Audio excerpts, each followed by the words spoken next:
പക്ഷെ അതിന്റെ കോപ്പി എന്റെ കക്ഷി ഏൽപ്പിക്കാൻ എതിർകക്ഷി ഇതുവരെ തയ്യാറായിട്ടില്ല. അത് മാത്രമല്ല, നാളിതുവരെ ഒരു പൈസ പോലും മുടക്കമില്ലാതെ പ്രസ്തുത എഗ്രിമെന്റ് പ്രകാരമുള്ള വാടക മാസം തോറും എന്റെ കക്ഷി എതിർകക്ഷിക്ക് കൊടുത്തു വരുന്നതാണ്. കറണ്ട് ചാർജ്, വെള്ളക്കര എന്നിവ എന്റെ കക്ഷി കൃത്യമായിട്ട് അടച്ചിട്ടുണ്ട്. കഴിഞ്ഞ 2.5 വർഷമായി തന്റെ മകന്റെ ബാങ്ക് അക്കൗണ്ടിൽ നിന്നുമാണ് കൃത്യമായ വാടക എന്റെ കക്ഷി നൽകിക്കൊണ്ടിരിക്കുന്നത്. അതിന്റെ പ്രൂഫ് കോടതി സമക്ഷം സമർപ്പിച്ചിട്ടുണ്ട്. Objection your honour. പ്രൊസീഡ്. അത് ഇവരുടെ കഷ്ടകാല സമയത്ത് എന്റെ കക്ഷി സുധാമണിക്ക് നൽകിയ പലിശരഹിത വായ്പ ഗഡുക്കളായി തിരിച്ചടയ്ക്കുന്നതാണ്. അതിന് സുധാമണിയും മാർത്താണ്ഡൻ പിള്ളയുമായി ഉണ്ടാക്കിയ എഗ്രിമെന്റ് കോടതിക്ക് മുമ്പിലുണ്ട്. അങ്ങ് ദയവായി അത് പരിശോധിക്കണം.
ഞാനിപ്പോ വരാം.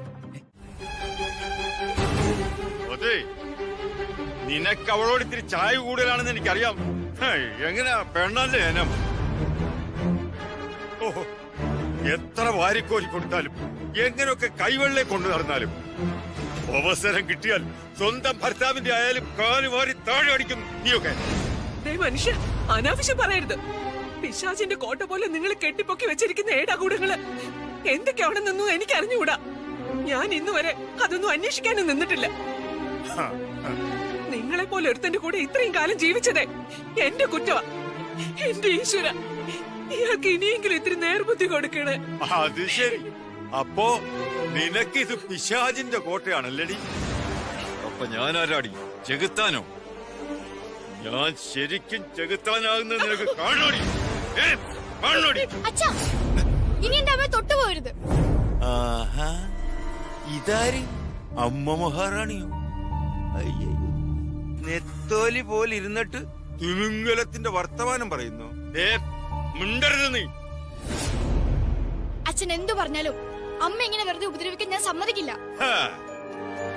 എന്റെ ഭാര്യയെ തല്ലാനും അനുസരിപ്പിക്കാനും എനിക്ക് നിന്റെ അനുവാദം എന്തിനാടി? അടങ്ങി നിന്നില്ലെങ്കിൽ ചുരുട്ടിക്കൂട്ടി എടുത്ത് നിലത്തടിക്കും ഞാൻ. അമ്മ എന്ത് ചെയ്തിട്ടാ അച്ഛൻ ഇങ്ങനെ അമ്മ വെറുതെ തല്ലുന്നത്? അയ്യോടി, നിന്റെ അമ്മ ചെയ്ത പൊന്നത്തരം എന്താണെന്ന് അവളോട് ചോദിക്കടി. കീർത്തനമോളുടെ രൂപത്തിൽ വന്ന ദൈവം തന്നെ അത് കൊണ്ടുതരുകയും ചെയ്തു. എന്തായാലും ഇനി സുധേച്ചിക്ക് എങ്ങോട്ടും പോകേണ്ടി വരില്ലല്ലോ. അതെ അതെ, എന്തായാലും ഇനി സമാധാനത്തോടെ കിടന്നുറങ്ങാം. അങ്ങനെ പൂർണ്ണമായിട്ട് ഉറപ്പിക്കണ്ട. ഇപ്പൊ നമുക്ക് കിട്ടിയ ഒറിജിനൽ അഗ്രിമെന്റ് വെച്ച് മുൻസിഫ് കോടതിയിൽ ഒരു സ്യൂട്ട് ഫയൽ ചെയ്യണമെന്ന അൻസാരി വക്കീല് പറഞ്ഞത്. അതൊക്കെ പുള്ളി നോക്കിക്കോളാന്നും പറഞ്ഞു. എന്തായാലും ഈ അടുത്ത കാലത്തൊന്നും അയാളുടെ ശല്യം ഉണ്ടാവില്ല.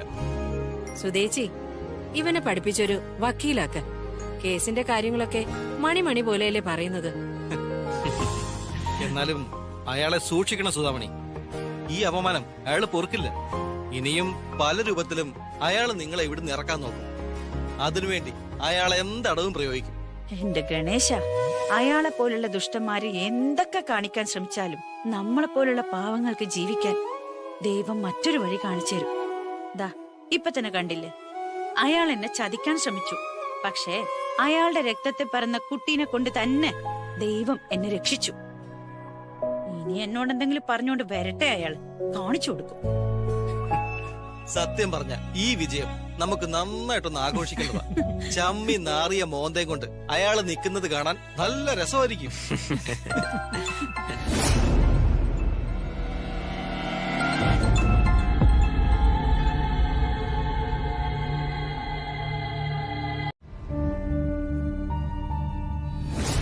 എന്റെ ജീവിതത്തെക്കുറിച്ചല്ലേ നിങ്ങളൊക്കെ ഈ സംസാരിക്കുന്നത്? എന്നെ സംബന്ധിച്ചിടത്തോളം ആ വീടും അവിടെയുള്ള മനുഷ്യരും എനിക്ക് കംഫർട്ടബിളാ. ഇത്രയും കാലം അവര് ജീവിച്ച ആ വീട് അവർക്ക് തിരിച്ചു കിട്ടിയെന്നുള്ള സന്തോഷത്തോടൊപ്പം നിൽക്കാനാ എനിക്കിഷ്ടം. കോളനിയിലെ വീട് തിരിച്ചു കിട്ടിയെന്ന് വെച്ച് ഫ്ളാറ്റിനായിട്ടുള്ള അന്വേഷണം മതിയാക്കുമൊന്നും വേണ്ട. എന്തായാലും അങ്ങനെ ഒരു മാറ്റത്തിന് നീ മെന്റലി പ്രിപ്പയർഡ് ആയിരുന്നു. ഒരുപക്ഷെ നീ അവിടെ പോയി നിന്നിട്ട് നിനക്ക് കംഫർട്ടബിൾ അല്ലാത്തൊരു സിറ്റുവേഷൻ ആ കോളനിയിൽ ഉണ്ടാവുകയാണെങ്കിൽ ഇമ്മീഡിയറ്റ് ആയിട്ട് നിനക്ക് ബാലുവായിട്ട് ഫ്ളാറ്റിലേക്ക് മാറി താമസിക്കാം. സോ അടിയന്തരമായിട്ട് ഒരു ഫ്ളാറ്റ് കണ്ടുപിടിച്ച് ഫൈനലൈസ് ചെയ്ത് വെക്കുക. നിങ്ങൾ അവിടെ താമസിക്കണമെന്നൊരു നിർബന്ധവും ഇല്ല. റെന്റ് ഞാൻ പേ ചെയ്തോളാം. ഇതൊക്കെ മമ്മിയുടെ ഇമാജിനേഷൻസ് അല്ലേ? എന്തെങ്കിലും സംഭവിക്കാൻ സാധ്യതയുള്ളതോ അല്ലാത്തതോ ആയ ഒരു കാര്യത്തിന് ഇന്നേ മുൻകരുതലെടുക്കേണ്ട ആവശ്യമുണ്ടോ മമ്മി?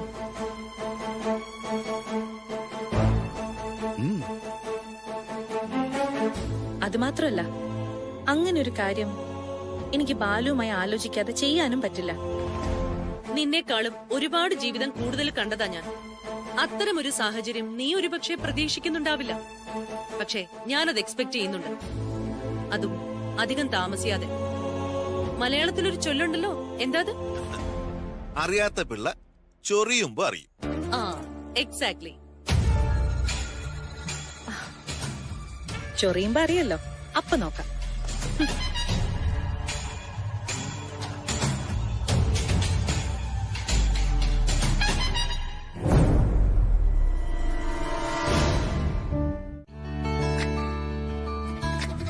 ചോക്ലേറ്റോ? എനിക്കിതൊന്നും വേണ്ട. അതെന്താ? ഞാൻ എത്ര കഷ്ടപ്പെട്ടിട്ട് എഗ്രിമെന്റ് തപ്പിയെടുത്തത്. സമയത്ത് കോടതി കൊണ്ട് തന്നിട്ട് ഒരു നന്ദി വാക്ക് പോലും പറയാതെ പോയ ആളല്ലേ നീ. കല്ല നിന്റെ മനസ്സില് പക്ക സെൽഫിഷാ നീ.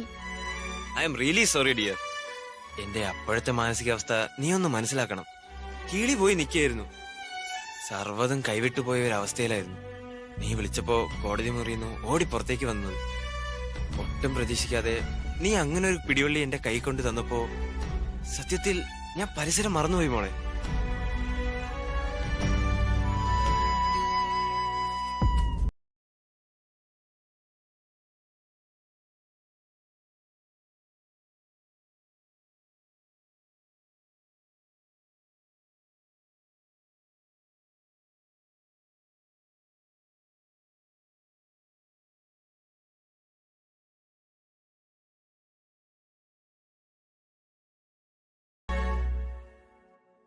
മാധുമ്മയ്ക്ക് വിരുന്നുകാരുണ്ട് കേട്ടോ.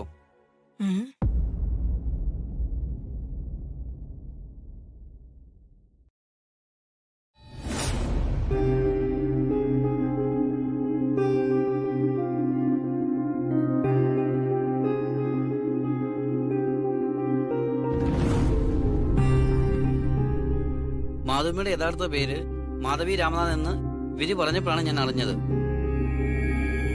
ഇനിയിപ്പോ അമ്മയും മക്കളും സംസാരിക്കും. ഞാൻ അങ്ങോട്ട് ഇറങ്ങട്ടെ.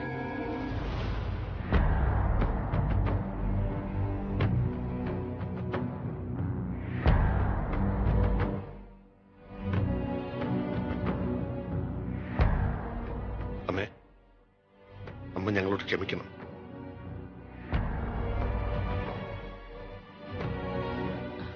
ഇത്രയും കാലം ഞങ്ങൾ അമ്മയെ അന്വേഷിച്ചു വരാതിരുന്നത് മനഃപൂർവ്വമല്ല. ഞങ്ങളുടെ ഭാഗത്ത് നിന്ന് ഒരുപാട് തെറ്റുകൾ സംഭവിച്ചിട്ടുണ്ട്. ഇനിയും അമ്മ അതൊന്നും മനസ്സിൽ വെച്ചോണ്ടിരിക്കരുത്. അമ്മ എന്നെ ശപിക്കരുത്. ഒരമ്മയ്ക്കും സ്വന്തം മക്കളെ ശപിക്കാൻ കഴിയില്ല. മാതാപിതാക്കളുടെ ജീവിതത്തിലെ വിരുന്നുകാരാണ് മക്കളെന്ന് പഴമക്കാർ പറയുന്നത് വെറുതെയല്ല. വിരുന്ന് വന്നവര് പോയാലും ജീവിതം മുന്നോട്ട് കൊണ്ടുപോകണ്ടേ? ദൈവം മുകളിലേക്ക് അങ്ങ് വിളിക്കുന്നത് വരെ ഈ ഭൂമിയിൽ ജീവിച്ചല്ലേ പറ്റൂ. അന്നത്തെ സാഹചര്യത്തിൽ അങ്ങനെയൊക്കെ സംഭവിച്ചു പോയി. അതിനൊക്കെ മാപ്പ് പറയാനും പ്രാശ്ചിത്തം ചെയ്യാനും വേണ്ടിയാ ഞങ്ങളിപ്പോ വന്നത്. ഞങ്ങള് കാരണം അമ്മയ്ക്കുണ്ടായ എല്ലാ മാനസിക വിഷമത്തിലും ഞാൻ മാപ്പ് ചോദിക്കുക. ഇനി അമ്മ ഇവിടെ കിടന്ന് കഷ്ടപ്പെടാൻ ഞങ്ങൾ സമ്മതിക്കത്തില്ല. അമ്മ ഞങ്ങളോടൊപ്പം വരണം. അമ്മയെ കൂട്ടിക്കൊണ്ടു പോകാനാ ഞങ്ങൾ വന്നത്. ഇനിയുള്ള കാലം സന്തോഷത്തോടെ അമ്മ ഞങ്ങളുടെ കൂടെ ജീവിക്കണം. ഒറ്റയ്ക്ക് ജീവിച്ച് ജീവിച്ച് എനിക്കതൊരു ശീലമായി. എനിക്കിവിടെ ഒരു ബുദ്ധിമുട്ടുമില്ല. ഈ ഒറ്റ വീട് കോളനിയിൽ ഇവിടുത്തെ ആളുകളും അവരുടെ സ്നേഹവുമാ എന്നെ ഇത്രയും കാലം താങ്ങി നിർത്തിയത്. അതൊന്നും ഉപേക്ഷിച്ച് നിങ്ങളുടെ കൂടെ വരാൻ എനിക്ക് പറ്റില്ല. അത് നിങ്ങളോടുള്ള ഇഷ്ടക്കുറവുണ്ടായിട്ടല്ല. ഈ വീടിന്റെ ചുമരുകളോടും എന്റെ മുറിയിലെ ഇരുട്ടിനോടും പുറത്തുനിന്ന് വരുന്ന കാറ്റിനോടുമൊക്കെ വർത്തമാനം പറഞ്ഞ് എനിക്കതൊരു ശീലമായി. അമ്മ എന്നെ ഉപേക്ഷിക്കുവാണ്. ഉപേക്ഷിക്കപ്പെടുന്നവരുടെയും ഒറ്റപ്പെടുന്നവരുടെയും വേദന അവരോട് അടുത്ത് നിന്ന് കണ്ടാലേ മനസ്സിലാവൂ. അതനുഭവിക്കുന്നവരുടെ ഉള്ളിലെ സങ്കടങ്ങൾക്ക് ഇരുട്ട് പോലെ കറുപ്പ് നിറമാ മോനെ. മോൻ എപ്പോഴെങ്കിലും ഇരുട്ടിൽ ഒറ്റയ്ക്ക് സംസാരിച്ചിട്ടുണ്ടോ?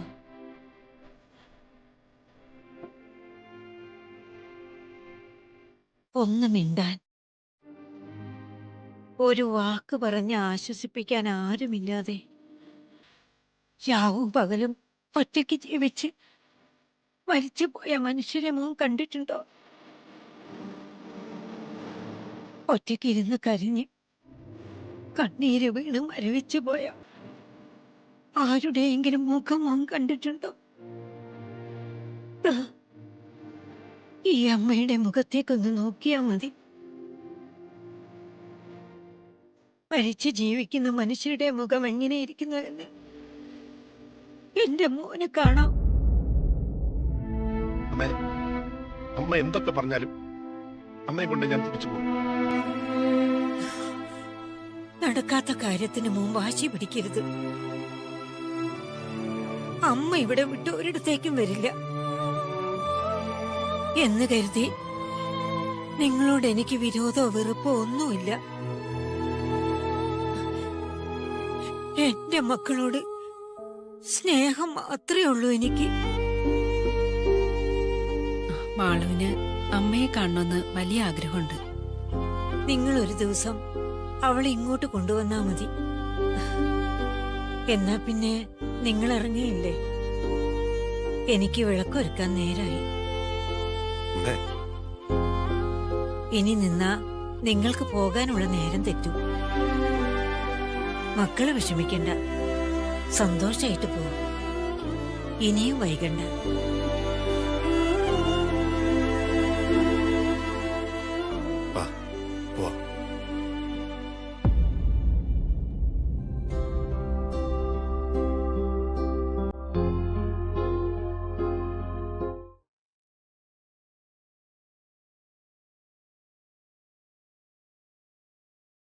ഈ ചായ കുടിക്ക്. കുടിക്കും മാധവമ്മേ, ഞാനല്ലേ തരുന്നേ.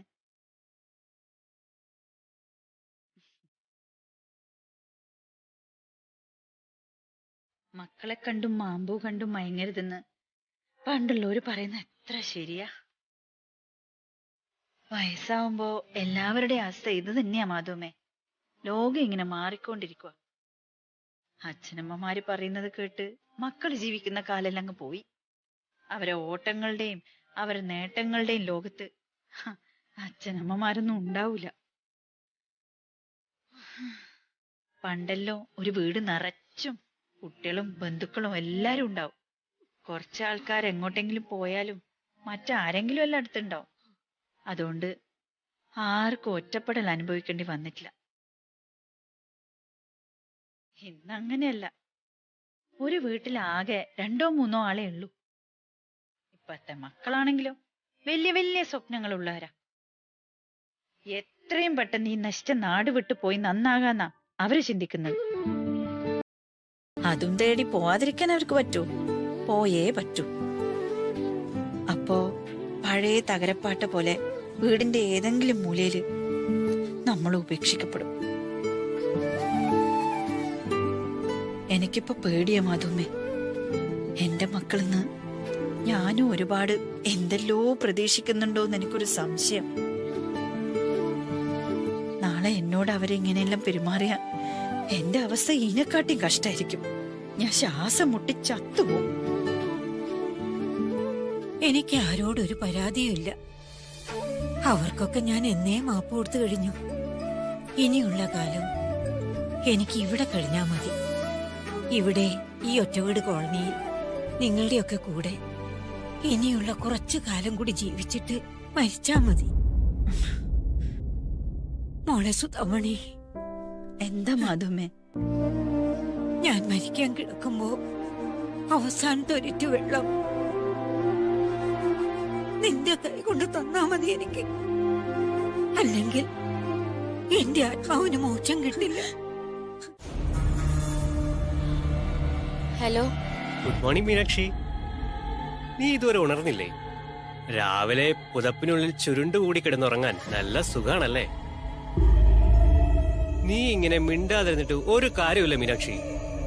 ഞാൻ പറയുന്നത് നീ അനുസരിച്ചേ പറ്റൂ. ഇല്ലെങ്കിൽ നമ്മുടെ സ്കൂളിൽ നീ പഠിക്കണോ വേണ്ടയോ എന്ന് ഞാൻ തീരുമാനിക്കും. എന്നെ കൊണ്ട് അങ്ങനെ കടുത്ത തീരുമാനങ്ങളൊന്നും എടുപ്പിക്കല്ലേ മുത്തേ.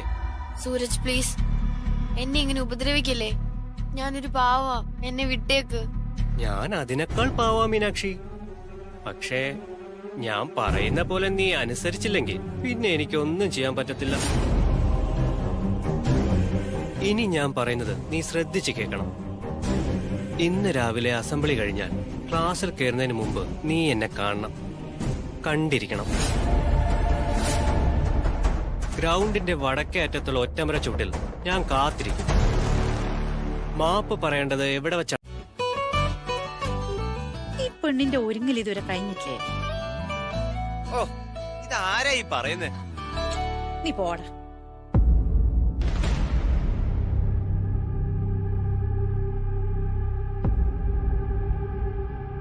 നീ എന്താ യൂണിഫോമില്? നീ ഷോപ്പിങ്ങിന് വരുന്നില്ലേ? ഇല്ലേട്ടാ, ഇന്ന് എന്തായാലും ക്ലാസ്സിൽ പോയേ പറ്റൂ. നീ എന്തിനാ മീനു വെറുതെ വാശി പിടിക്കുന്നേ? ആ ക്ലാസ് തന്നെയല്ലേ ഞാനും പഠിക്കുന്നത്. ഇന്നൊരു ദിവസം പോയിട്ടില്ല എന്ന് വിചാരിച്ചിട്ട് നീ പരീക്ഷയിൽ തോറ്റു പോവാനൊന്നും പോകുന്നില്ല. അമ്മ പോകുന്നുണ്ടേ പൊക്കോ, എന്നെ നിർബന്ധിക്കണ്ട. എന്നെ വെറുതെ ദേഷ്യം പിടിപ്പിക്കല്ലേ മീനാക്ഷി. നീ വാ മീനു, നമുക്ക് ഷോപ്പിംഗ് ഒക്കെ കഴിഞ്ഞിട്ടേ ഒരു സിനിമ കണ്ടിട്ട് വരാം. ഞാൻ ഇല്ലാന്ന് പറഞ്ഞില്ലേ, എനിക്ക് ക്ലാസ്സിൽ പോണം.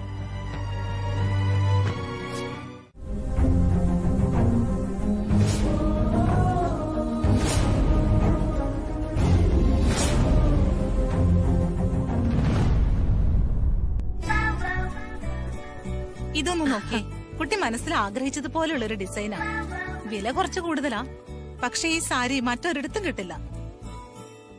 ഇത് കൊള്ളാം മോളെ, മോൾക്കിത് നന്നായി ചേരും. അമ്മ എന്തൊന്നും പറയാതെ? ഈ സാരി എങ്ങനെയുണ്ട്?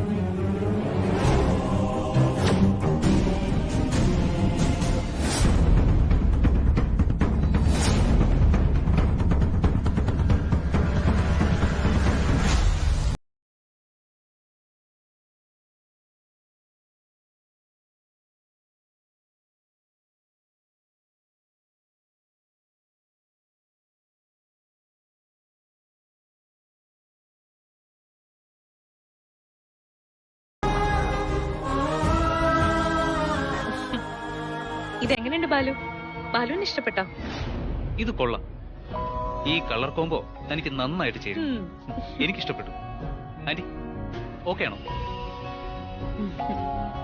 മോളുടെ ഇഷ്ടമല്ലേ പ്രധാനം. ഇവൾക്ക് ഇഷ്ടപ്പെട്ട ഞങ്ങൾക്ക് ഓക്കെയാണ്. സുധാമണി എന്ത് പറയുന്നു? ഇഷ്ടപ്പെട്ടോ ഈ സാരി? എത്ര ഇതിന്റെ വില? ഇതിന് വില കൂടുതലാണെന്ന് ഞാൻ പറഞ്ഞല്ലോ മാഡം. 1,95,000 രൂപയാണ്.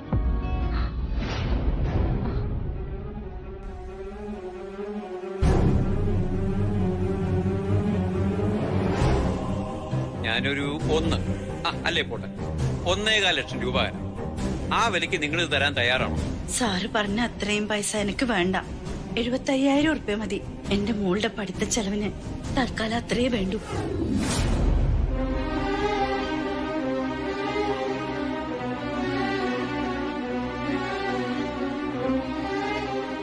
ഈ സാരി വേറെ ഒരിടത്തും കിട്ടില്ല. സ്വർണ്ണ നൂലുകൾ മിക്സ് ചെയ്തിട്ടാ ഈ സാരി നെയ്തിരിക്കുന്നത്. അതുകൊണ്ട് തന്നെയാ ഇതിന് ഇത്ര വില കൂടിയതും.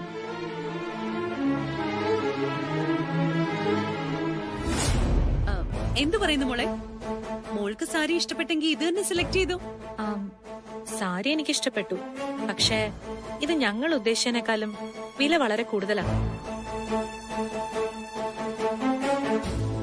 വില കുറച്ച് കൂടിയാൽ എന്താ മാഡം? ഈ മോഡൽ കല്യാണ സാരി വേറെ ഒരു ഷോപ്പിലും നിങ്ങൾക്ക് കിട്ടില്ല. അതുമാത്രമല്ല, വ്രതശുദ്ധിയോടെ സ്വർണം ചേർത്ത് നെയ്തെടുക്കുന്ന ഈ പട്ടുസാരിയിൽ ലക്ഷ്മിയും സരസ്വതിയും കുടിയിരിക്കുന്നു എന്നാണ് വിശ്വാസം. എന്തു പറയുന്നു ബാലു?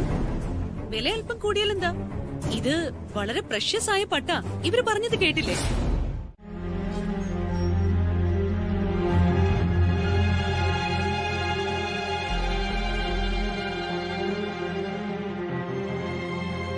യാമിനി, കിട്ടുന്ന അവസരം മറ്റുള്ളവരെ കുത്തി നോവിക്കാനായി താൻ ഉപയോഗിക്കരുത്.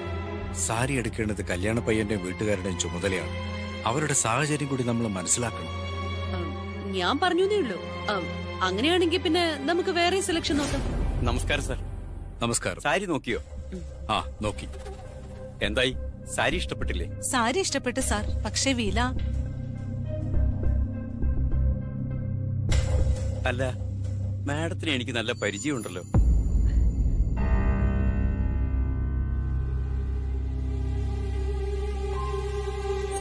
ഓഹോ, ഇവളെ ഈ കടക്കാരനും പരിചയമുണ്ടോ? പണ്ട് ഇവിടെ എങ്ങാനും ജോലി തണ്ടി വല്ലതും വന്നു കാണും. സുധാമണി എന്നല്ലേ നിങ്ങളുടെ പേര്? അതെ. ഇത്രയും നാളായിട്ടും നിങ്ങളുടെ പേര് പോലും ഞാൻ മറക്കാതിരുന്നത് ഈ സാരി കാരണോ?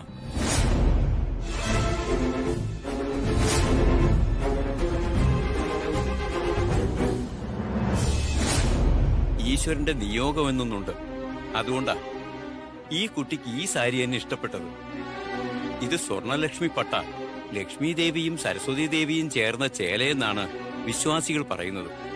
അങ്ങനെയുള്ള ഈ പട്ടുസാരി ആരുടെ കയ്യിൽ നിന്ന് നഷ്ടപ്പെട്ടാലും അവരുടെ കയ്യിൽ തന്നെ അത് തിരിച്ചു ചെന്ന് ചേരണമെന്നുള്ളത് ഈശ്വര നിയോഗം തന്നെയാണ്. നഷ്ടപ്പെട്ടവരുടെ കയ്യിൽ തിരിച്ചു ചെന്ന് ചേരുകയും അതിന് ആരുടെ കയ്യിൽ നിന്ന് നഷ്ടപ്പെട്ടു? നിങ്ങൾ പറയുന്നത് ഞങ്ങൾക്കൊന്നും മനസ്സിലാവുന്നില്ല. ലാഭം മാത്രമല്ലല്ലോ സാർ ഒരു ബിസിനസിന്റെ അടിസ്ഥാനം. അതിലൊരു നേരുകൂടിയുണ്ട്. അതുകൊണ്ടാണ് ഇങ്ങനെയെല്ലാം സംഭവിച്ചത്. ഈ വിലപിടിപ്പുള്ള സാരി എനിക്ക് തന്നത് ഈ സുധാമണി തന്നെയാ.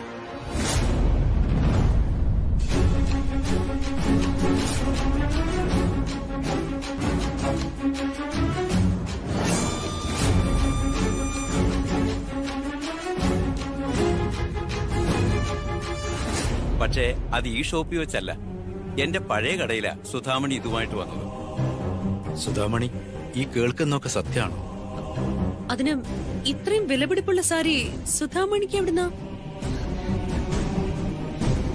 അവരത് പറയില്ല മാഡം. അതാണ് അവരുടെ മഹത്വം. അന്ന് ഇവര് പറഞ്ഞത് എനിക്ക് നല്ല ഓർമ്മയുണ്ട്. ഇവരുടെ അച്ഛൻ ഒരിക്കൽ ഇവർക്ക് സമ്മാനിച്ച പട്ടുസാരിയാ അത്. വളരെ വളരെ വിലപ്പെട്ടത്. സ്വന്തം മകളുടെ ഫീസ് അടയ്ക്കാൻ കയ്യിൽ പണമില്ലാതെ വന്നപ്പോ വേറെ മാർഗമില്ലാതെ എന്റെ കടയിൽ കൊണ്ടുവന്ന് വിറ്റതാ.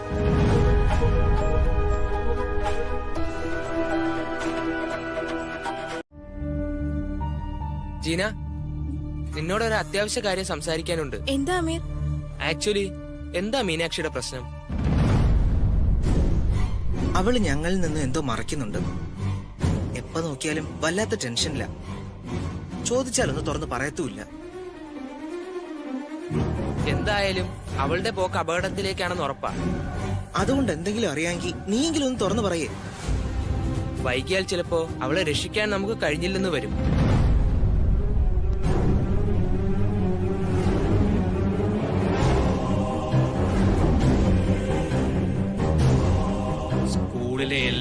അവർ നോക്കി നിൽക്കേ നീ എന്നോട് മാപ്പ് പറയും. ബിയർ ബോട്ടിലും കയ്യിൽ പിടിച്ച് കറങ്ങുന്ന വീഡിയോയും ഫോട്ടോയും എല്ലാ ഗ്രൂപ്പിലും നിറയും. ഇതാ ഉണ്ടായത്. അവൾ എങ്ങോട്ടാ പോയത്?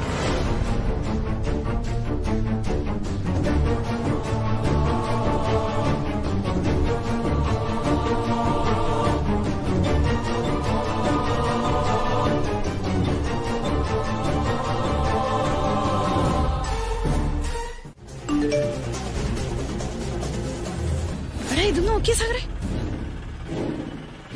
എന്താ സാറേ? അവര് മീനാക്ഷി പോയ സ്ഥലത്ത് എത്തിയെന്നാ തോന്നുന്നത്. ലൊക്കേഷൻ അയച്ചേക്കുവാ. നോക്ക്.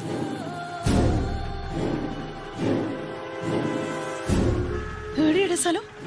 ഇവിടെ അടുത്ത് തന്നെയാ ചേട്ടാ. അടുത്ത റൈറ്റ്. ഈ പെണ്ണിത് എന്ത് ഭാവിച്ചിട്ടാ ഈശ്വര? എന്തെങ്കിലും പ്രശ്നം ഉണ്ടെങ്കിൽ തുറന്നു പറഞ്ഞൂടെ? ഓക്ക് കുറച്ചു ദിവസമായിട്ട് എന്തോ കാര്യ പ്രശ്നമുണ്ട്. ഓളാകെ ടെൻഷനിലാന്ന് ഞാൻ നിന്നോട് പറഞ്ഞിരുന്നല്ലേ. ഓളെന്തോ ആപത്ത് ചെന്ന് പെട്ടിരിക്കുക. എന്റെ കുട്ടിക്ക് ഒന്നും വരുത്തല്ലേ മുത്തപ്പ. അമ്മ വെറുതെ ഓരോന്ന് പറഞ്ഞിങ്ങനെ ആദ്യ കൂട്ടല്ലേ. അവൾക്കൊന്നും സംഭവിച്ചിട്ടുണ്ടാവില്ല. നമ്മൾ എന്തായാലും ഇപ്പോ അവിടെ എത്തുമല്ലോ. അമ്മ ധൈര്യമായിട്ടിരിക്കും. ഞങ്ങളില്ലേ കൂടെ. ആ ചേട്ടാ, അടുത്ത ലെഫ്റ്റ്.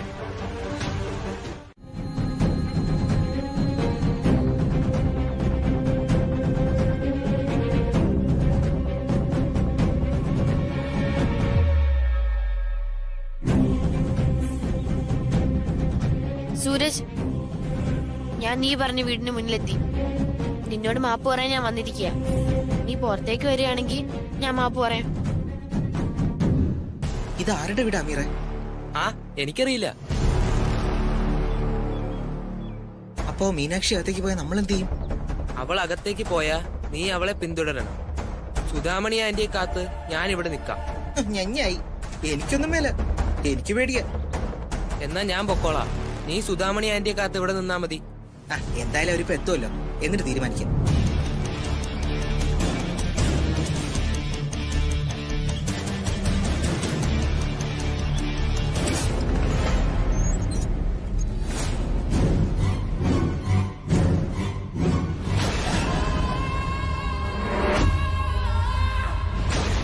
എടാ സൂരജ്, ഇത് അവന്റെ വീടായിരുന്നോ?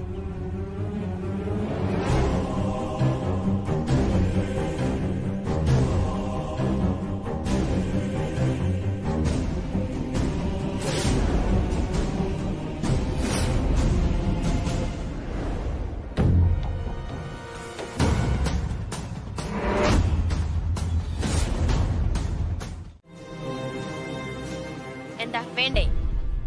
എന്നാ ഞാനിപ്പോ തന്നെ തിരിച്ചു പോയേക്കാം. ദേ പെണ്ണെ, നീ എന്നെയല്ല, ഞാൻ നിന്നെയാണ് ബ്ലാക്ക്മെയിൽ ചെയ്യുന്നത്. ദേ എന്നെ പെണ്ണേന്ന് വിളിച്ചാലുണ്ടല്ലോ. വിളിച്ചാ നീ എന്തോ ചെയ്യും?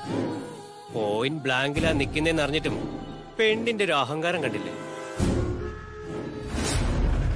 എത്താനായിട്ടില്ല. ഇപ്പൊ എത്തും.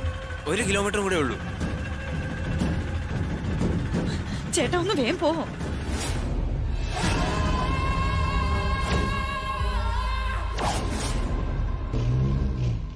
കണ്ടോ, ഈ ഒരൊറ്റ വീഡിയോ മതി നിന്റെ ഇമേജ് മൊത്തവും തകർക്കാൻ. സോഷ്യൽ മീഡിയയിൽ ഒരൊറ്റ പോസ്റ്റ്, പിന്നെ എന്റെ കൂട്ടുകാരെ അതിലോട്ടൊന്ന് ടാഗ് ചെയ്ത് വിട്ടാൽ മാത്രം മതി. ഒറ്റ ദിവസം കൊണ്ട് ഇതങ്ങ് വൈറലായിക്കോളും. അതോടെ നിന്റെ കാര്യം സ്വാഹ. ഇനി നീ തീരുമാനിക്ക്, എന്നെ ശത്രുവാക്കണോ അതോ മിത്രമാക്കണോ? എന്തൊരു മണ്ടനാ നീ! ഇതുപോലൊരു ഫോട്ടോയും വെച്ച് എന്നെ നാണം കെടുത്താന്ന് വിചാരിക്കുന്ന നീ ഒരു മണ്ടനാ.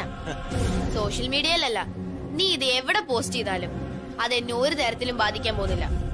നിന്നെ കൊണ്ടൊരു ചുക്കും ചെയ്യാൻ പറ്റില്ല. അമിത വിശ്വാസം ആപത്താ മോളെ. നീ ഒരു പെൺകുട്ടിയാ. ഇത് ബാംഗ്ലൂരും മുംബൈയും ഡൽഹിയും ഒന്നും അല്ല, നമ്മുടെ കൊച്ചു കേരള. ഇവിടെ ഒരു പെണ്ണിന്റെ മാനം പോവാനേ ഇതൊക്കെ തന്നെ ധാരാളം. പൂച്ചയെ പോലെ പതുങ്ങിയിരുന്ന് വീട്ടുകാരറിയാതെ ബിയർ കുടിക്കുന്ന പെൺകുട്ടി, അതും സ്കൂൾ യൂണിഫോമിൽ. സോഷ്യൽ മീഡിയയിൽ അങ്ങനെ ഒരു ചെറിയ ക്യാപ്ഷൻ മതി. നിന്റെ അമ്മയെ പോലെ പാവം സ്ത്രീ ഇത് കണ്ടാൽ അവർക്കത് താങ്ങാൻ പറ്റത്തില്ല. നിന്റെ ആങ്ങളമാരെ നിന്നെ തല്ലിക്കൊല്ലും. ഈ സ്കൂളിന്റെ ഗ്രൂപ്പിലെല്ലാം ടീച്ചർമാർക്കിടയിൽ ഞാൻ ഇതങ്ങ് പരസ്യമാക്കും. സ്കൂൾ സ്കൂളിൽ നിന്റെ മാനം പോയാ പിന്നെ നിന്നെ അവിടെ പഠിപ്പിക്കുമെന്ന് തോന്നുന്നുണ്ടോ? നീ പറഞ്ഞില്ലേ എനിക്കെതിരെ പരാതി കൊടുക്കുന്നു. ഇതിന് പ്രത്യേകിച്ച് ആരും പരാതിയൊന്നും കൊടുക്കണ്ട. വിത്തിൻ നോ ടൈം നിന്നെ ആ പള്ളിക്കൂടത്തിൽ നിന്ന് ടീസി തന്ന് പറഞ്ഞു വിടും. കൂട്ടത്തിൽ നിന്ന് നിന്റെ അമ്മയും പറഞ്ഞു വിടും. അതോടെ തീരും നിന്റെ പഠിത്തം. ഇതൊക്കെ എനിക്ക് ഈസി ആയിട്ട് ചെയ്യാൻ പറ്റുന്ന കാര്യങ്ങളാ മോളെ. അങ്ങനെ നീ പറയുന്നത് മാത്രം എല്ലാരും അങ്ങനെ വിശ്വസിക്കണമെന്നില്ലല്ലോ. സത്യം എന്താണെന്ന് എല്ലാരും പറഞ്ഞു ബോധ്യപ്പെടുത്താൻ എന്നെ കൊണ്ട് പറ്റും. സത്യം ആർക്ക് വേണോ അത്? ഇങ്ങനെയുള്ള കള്ളക്കഥകളാടി എല്ലാവർക്കും വേണ്ടത്. പ്രത്യേകിച്ച് നിന്നെ പോലൊരു കിളുന്ത പെണ്ണിനെ കുറിച്ചാവുമ്പോ ഷെയറും ലൈക്കും ഒക്കെ റോക്കറ്റ് പോലെ കുതിക്കും. കുട്ടികളാവുമ്പോ കുറച്ച് കുസൃതികളെല്ലാം ആവാം, പക്ഷെ ഇത്രയ്ക്ക് പാടില്ല. എന്റെ മോള് എന്ത് ദ്രോഹമാണ് നിന്നോട് ചെയ്തത്? എന്റെ ചെവിട്ടത്തൊന്നും തരാൻ എനിക്ക് പറ്റാഞ്ഞിട്ടല്ല, പക്ഷേ എന്റെ ആവശ്യത്തിനുള്ളത് എന്റെ മക്കൾ വന്ന് തന്നു.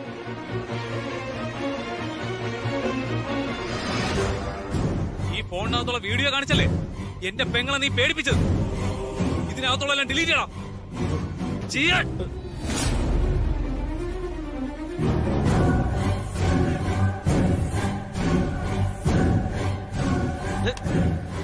ഇനി ഈ ഫോൺ നിനക്ക് വേണ്ട.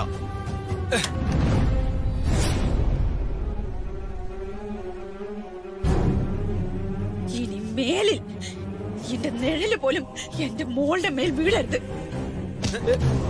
ഇനി ഇതിന്റെ പേരിൽ നാളെ ഇവിടെ പകരം ചോദിക്കാൻ എങ്ങനെ നീ ഇറങ്ങി പുറപ്പെട്ട. ഇപ്പൊ ഇവിടെ വെച്ച് കിട്ടിയത് നാളെ നിന്റെ വീട്ടിന്റെ അകത്ത് വെച്ച് കിട്ടും, കേട്ടോടാ.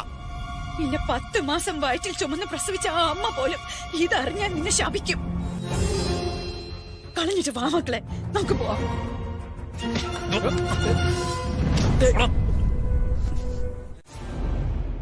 നിങ്ങൾ അങ്ങനെ ഇറങ്ങിപ്പോയത് മുതൽ അപ്പു എനിക്ക് സമാധാനം തന്നിട്ടില്ല.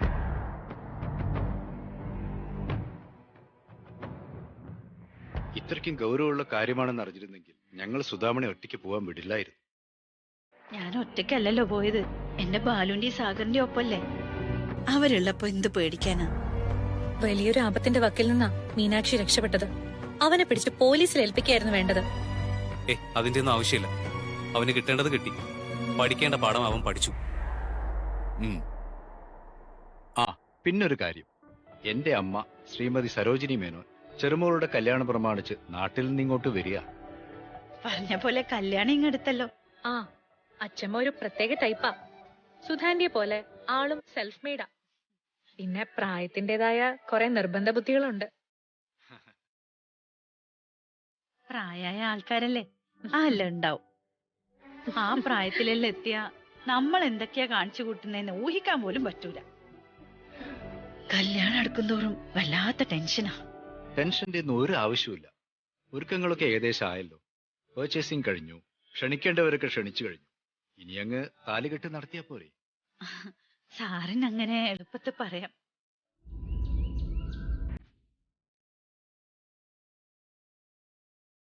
ക്ലാസ്സിൽ മറ്റു കുട്ടികളുടെ മുന്നിൽ വെച്ച് ഇത് സംസാരിക്കണ്ടെന്ന് വെച്ചാ കുട്ടികളെല്ലാം പോയ ശേഷം നിങ്ങളോട് ക്ലാസ്സിൽ ഇരിക്കാൻ പറഞ്ഞത്.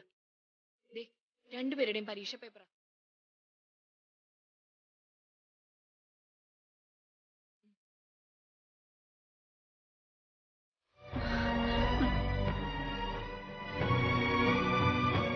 Are you happy, Meenakshi? No, ma'am. What's happening to you? കഴിഞ്ഞ വർഷത്തെക്കാൾ മോശമാണ് ഇപ്പോ മീനാക്ഷിയുടെ നിലവാരം. ഈ വർഷം ട്യൂഷനുണ്ട്. പോരാത്തതിന് 80% മാർക്കിന് വേണ്ടി അമ്മയുമായിട്ട് പോരാട്ടം നടത്തുന്നുണ്ട്. എന്നിട്ടും പരീക്ഷ പേപ്പറിലൊന്നും കാണാനില്ലല്ലോ. ആൻസേഴ്സ് അറ്റൻഡ് ചെയ്ത് തെറ്റിപ്പോകുന്നത് മനസ്സിലാക്കാം. പക്ഷെ പല ക്വസ്റ്റ്യൻസും അറ്റൻഡ് പോലും ചെയ്തിട്ടില്ല. സുധാമണിക്ക് എന്താ മീനാക്ഷിയുടെ മാർക്കിനെ കുറിച്ച് പറയാനുള്ളത്? ഞാൻ എന്ത് പറയാനാ ടീച്ചറെ? ഇതിന്റെ കാരണക്കാര് തന്നെയാണല്ലോ ഇതിന് സമാധാനം പറയേണ്ടത്. ഞാനോ? ഞാൻ എങ്ങനെയാ അവൾക്ക് മാർക്ക് കുറഞ്ഞതിന് കാരണക്കാരിയാവുന്നേ? മീനാക്ഷി ഒരു ബ്രില്യന്റ് സ്റ്റുഡന്റ് ആണെന്ന് ഞങ്ങൾക്ക് അഭിപ്രായമില്ല. പക്ഷേ കഴിഞ്ഞ വർഷത്തിനേക്കാൾ വളരെ മോശമാണ് ഈ വർഷത്തെ അവളുടെ പ്രകടനം. അതിന് കാരണമായിട്ട് ഞങ്ങൾ കാണുന്നത് സുധാമണി ഈ സ്കൂളിലേക്ക് പഠിക്കാൻ വന്നതുകൊണ്ട് ഈ കുട്ടി അനുഭവിക്കുന്ന മാനസിക പ്രശ്നങ്ങളാ. അതിന് അമ്മയെ കുറ്റപ്പെടുത്തണ്ട മാം. തെറ്റ് എന്റേതാണ്.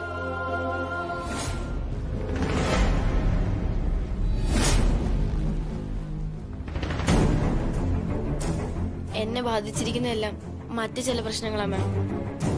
അതിനെക്കുറിച്ച് അമ്മയോട് ഞാൻ ഒന്നും പറഞ്ഞിട്ടില്ല. ഈ പ്രായത്തിലുള്ള പെൺകുട്ടികൾക്ക് വേറെ എന്ത് മലമറിക്കുന്ന പ്രശ്നമുള്ളത്? ഇപ്പൊ പഠിക്കുക എന്നുള്ളത് മാത്രമാണ് നിങ്ങളുടെ ഉത്തരവാദിത്വം. അതങ്ങ് ചെയ്താ പോരെ. എന്തിനാ മറ്റു ഭാരിച്ച കാര്യങ്ങളിൽ പോയി തലവെക്കുന്നത്? ഇനി മറ്റു വല്ല ചുറ്റിക്കളിയാണെങ്കിൽ അത് അമ്മയോട് ഞങ്ങളോട് തുറന്നു പറയേ.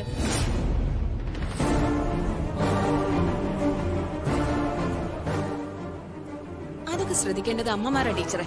ഇത്തരം കാര്യങ്ങളിൽ നമുക്ക് പ്രത്യേകിച്ച് ഒന്നും ചെയ്യാനില്ല.